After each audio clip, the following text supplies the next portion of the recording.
Stamford Canal, now disused, is one of the earliest post-Roman canals in England.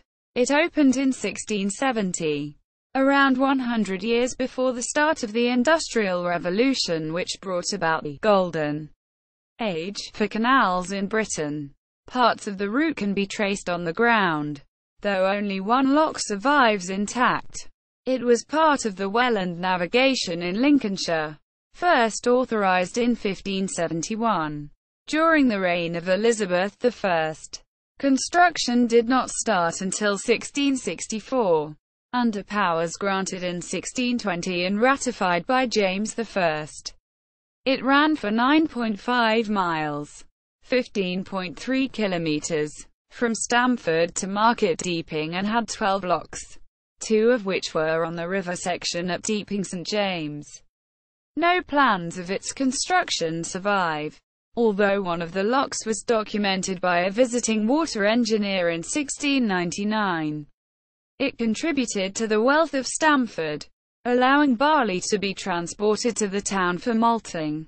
Plans to link it westwards to the Oakham Canal, northwards to the South 40-foot drain and southwards to the River Nene in 1809 came to nothing, and it closed in 1863, soon after the arrival of the Midland Railway in the area.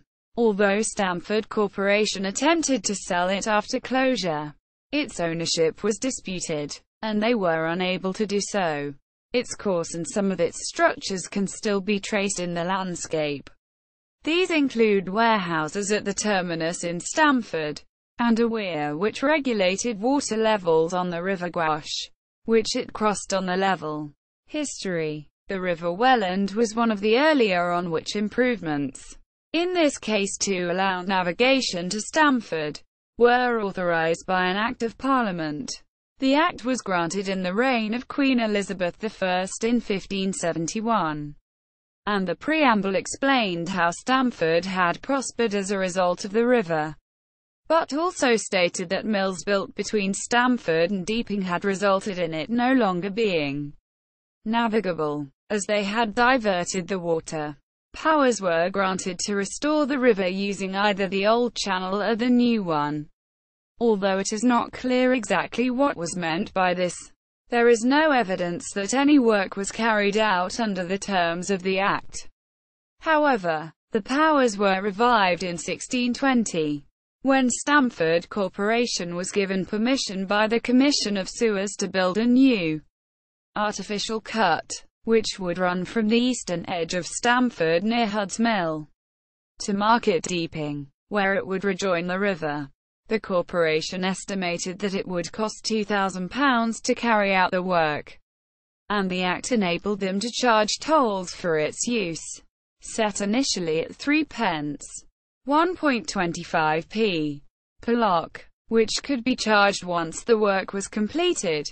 The decision was ratified in 1623 by a grant of James I, and the corporation expected to have the work completed by 1627.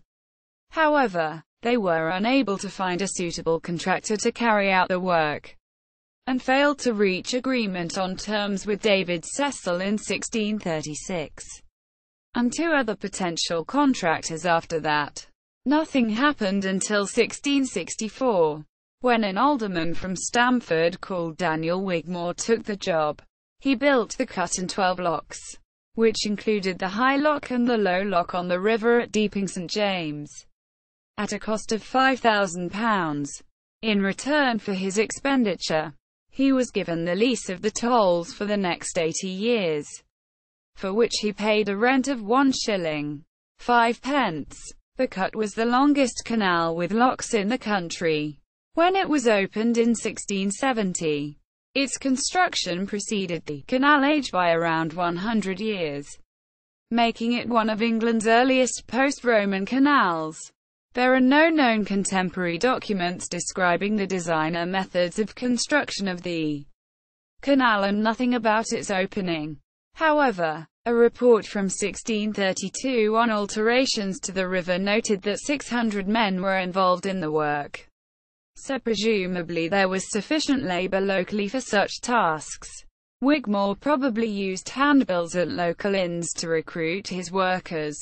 Since there were no newspapers to carry advertisements, the work would have been done using pickaxes, shovels and wheelbarrows. The excavated ditch was then lined with blue clay to make it watertight. Excavations for a sewer in 1974 and work on a rubbish tip in 1979 revealed the layers of blue clay. And there were clay pits near Stamford, which supported a pottery industry. Although their precise location is unknown, the canal enabled goods to reach Stamford from the Wash, which was 34 miles, 55 kilometres, away, by way of Spalding and Crowland. The lower 24.4 miles, 39.3 kilometres, used the course of the Welland, after which the two river locks and weirs at Deeping St James were encountered. Beyond Market Deeping, the course consisted of an artificial cut with 10 more locks, by which it reached the eastern edge of Stamford, after which it rejoined the river to reach the town wharf. The length of the cut was 6.5 miles, 10.5 kilometres, although the length of the canal is usually quoted as 9.5 miles, 15.3 kilometres, to include the improved river sections at both ends. Just below Stamford, the canal crossed the River Gwash on the level. There was a weir on a bypass channel and a sluice on the main river channel, which enabled the river levels to be controlled, so that barges could cross. Operation trade thrived, for Richard Blomey recorded the prosperous Stamford malt trade in 1673, which depended on barley being carried by boat. With the death of Daniel Wigmore, his son-in-law Charles Halford became the owner of the toll rights. In 1695, he was receiving between £400 and £500 per year. Most of it derived from the carriage of sea coal. The trade amounted to 3,000 chaldrons that year, and he tried to get the tax on sea coal, which Parliament had approved, reversed. He did not succeed, and failed again in 1706, by which time he stated that the tax had decreased the amount of coal carried to just 500 chaldrons. Besides coal, the canal carried malt and agricultural produce, groceries, timber, slate and stone. Boats used on the canal were small lighters, 35 feet, 11 meters, long by around 7 feet, 2.1 meter, wide, capable of carrying from 7 to 14 tons, and normally worked in trains of 4 vessels. Although there are no known records from the time the canal was constructed. The lock at Hudd's Mill was documented by Thomas Serby in 1699. Serby was a water engineer, and made notes and drawings when he visited it. During a journey from London to York, the lock chamber was 86 feet, 26.2 meters, long and 11 feet, 3.4 meters, wide. The gates were hung on stone piers, but the banks between them were of earth. The gates were conventional V-gates, similar to modern ones, which included some sort of paddle, but did not include balance beams. Instead, a chain or rope was attached to the midstream edge of the gate and to the bank. While this would have made opening the gates possible, it is not obvious how they were shut. The measurements match those of the surviving structures, with the exception of Brigand's Lock, which appears to only be 56 feet, 17 meters, long. There is no visible evidence that it was shortened at some point, nor any obvious reason why it would have been built shorter than all the others.